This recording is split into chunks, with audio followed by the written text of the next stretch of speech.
let's take a step back and remind ourselves how we even got to this point. Why are we even discussing the option of there being a government of national unity, and what is it exactly?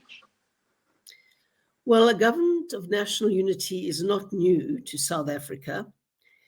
You'll remember that in the 1990s, President Nelson Mandela set up a government of national unity. And he invited all the parties, all the significant parties, to be in it. And he also invited Tony Leon of the Democratic Party at that time. He was the leader of the DP, to join it. And Tony said no, he had preferred to stay in opposition.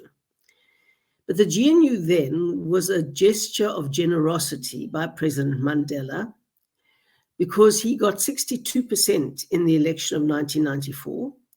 So the ANC could easily have governed on their own.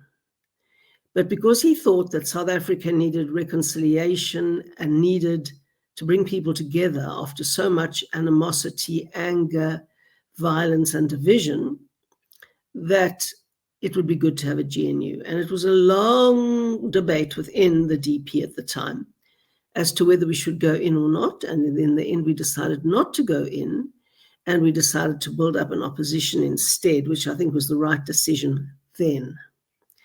Today, we face a completely different thing. Today, the ANC lost an election. They got 40% of the vote nationally. They got 34% in Gauteng. They were only the third largest party in KwaZulu-Natal. And they just missed winning the Northern Cape. And of course, they lost the Western Cape. So the critical thing is they're in a very different place today than they were in 1995, 96. Completely different place. So we have to ask ourselves, do we go into a government of national unity or do we not?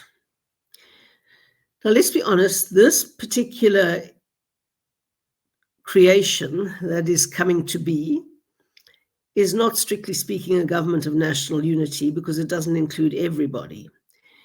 No government of national unity in such a complex, divided society with so many political parties can include everybody, but you usually have a threshold of, say, any party that got above 10% can join the government of national unity because they're a significant player. But this time, the EFF and Umkhonto weSizwe have excluded themselves.